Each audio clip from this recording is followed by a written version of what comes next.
Bubble মানদেব, বিশ্ব রাজনীতিতে নতুন টপিক। আমাদের আজকের পর্বের গল্প বাবেল মানদেব নিয়ে। বাবেল মানদেব প্রণালী হল একটি অত্যন্ত গুরুত্বপূর্ণ সামুদ্রিক পথ যা লোহিত সাগরকে এডেন উপসাগরের সাথে যুক্ত করে এবং বৈশ্বিক বাণিজ্যের জন্য অন্যতম প্রধান চেক পয়েন্ট হিসেবে পরিচিত। এটি ইয়েমেন, আরব উপদ্বীপ এবং আফ্রিকার শিং অঞ্চলের দেশ জিবুতি এবং ইরিত্রিয়ার মধ্যে অবস্থিত।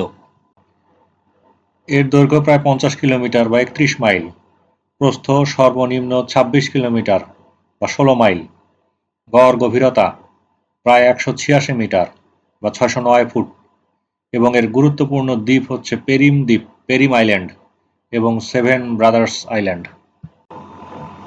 বাবেল মানদেব প্রণালী লোহিত সাগর এবং সুয়েজ খালকে ভারত মহাসাগরের সাথে যুক্ত করে, ফলে ইউরোপ, এশিয়া এবং উত্তর আমেরিকার মধ্যে বাণিজ্যিক জাহাজ চলাচলের জন্য এটি অত্যন্ত অপরিহার্য। প্রতিদিন বিপুল পরিমাণ তেল এবং গ্যাসবাহী ট্যাঙ্কার এই পথে যাতায়াত করে। এটি বিশ্বের অন্যতম সংবেদনশীল সামুদ্রিক চোক পয়েন্ট, যা প্রায়ই হরমুজ প্রণালীর সাথে তুলনা করা হয়। কেন এটি আবার আলোচনায় এসেছে? সাম্প্রতিক বছরগুলোতে ইরান বাব এল মানদেব প্রণালী বন্ধ করার হুমকি দিয়েছে, যা বৈশ্বিক জ্বালানি সরবরাহ এবং বাণিজ্যে মারাত্মক প্রভাব ফেলতে পারে। প্রণালীটি বন্ধ হলে ইউরোপ এবং এশিয়ার মধ্যে তেল এবং গ্যাস পরিবহন ব্যাহত হবে, ফলে বিশ্ববাজারে জ্বালানির দাম বৃদ্ধি ও সরবরাহ সংকট দেখা দিতে পারে।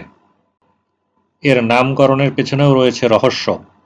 আরবি বাব শব্দের অর্থ দরজা বা গেট এবং মানদেব শব্দের অর্থ শোক বা অশ্রু, তাই এর অর্থ দাঁড়ায় অশ্রুর দরজা বা গেট অব টিয়ার্স, যা প্রাচীনকালে এই অঞ্চলের নৌযাত্রার বিপজ্জনক পরিস্থিতিকে নির্দেশ করে। এবার আসি আসল পয়েন্ট, ইরান কেন এটি বন্ধ করতে চায়?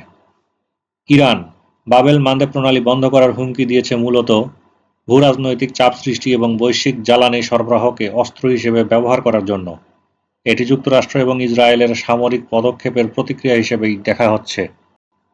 ইরান জানিয়েছে, যদি যুক্তরাষ্ট্র খার্গ আইল্যান্ড দখল করার চেষ্টা করে বা সামরিক অভিযান চালায়, তবে তারা বাব এল মানদেব প্রণালী বন্ধ করতে পারে। এটি মূলত চাপ প্রয়োগের কৌশল, যাতে পশ্চিমা শক্তিগুলো ইরানের বিরুদ্ধে পদক্ষেপ নেওয়ার আগে দুবার চিন্তা করে। ইরানের প্রক্সি গ্রুপ ইয়েমেনের হুথিরা সবসময়ই এই অঞ্চলে তাদের একটি অত্যন্ত শক্তিশালী হাত হিসেবে কাজ করছে। ইয়েমেনের হুথি বিদ্রোহীরা বাবেল মানদেব প্রণালীতে বন্ধ করার হুমকি দিয়েছে এবং আংশিকভাবে এটি ব্যাহত করার সক্ষমতা তারা রাখে, তবে সম্পূর্ণরূপে বন্ধ করা তাদের পক্ষে কঠিন। তারা মূলত ড্রোন হামলা, ক্ষেপণাস্ত্র আক্রমণ এবং নৌবাহিনীর ছোট নৌকা ব্যবহার করে বাণিজ্যিক জাহাজকে লক্ষ্যবস্তু করতে পারে। হুথিদের হাতে ইরান সমর্থিত ড্রোন, ক্ষেপণাস্ত্র এবং নৌবাহিনীর ছোট নৌকা আছে। তারা মূলত যুক্তরাষ্ট্র এবং ইসরায়েল সংযুক্ত জাহাজকে লক্ষ্যবস্তু করার হুমকি দিয়েছে। ইয়েমেনের উপকূল বাব এল মানদেব প্রণালীর খুব কাছাকাছি, তাই তারা সহজেই জাহাজে হামলা চালাতে পারে।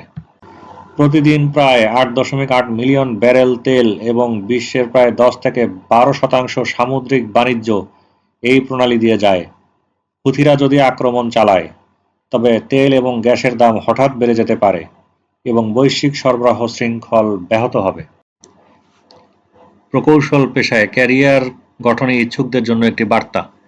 তোমরা যারা প্রকৌশল বিশ্ববিদ্যালয়ে ভর্তি হতে চাও, বিশ্ববিদ্যালয়ে ভর্তির বেস্ট মেন্টরশিপ, গাইডেন্স এবং বেস্ট হাউস টিউটর পেতে ডেসক্রিপশন বক্সে দেখানো নাম্বারে যোগাযোগ করো।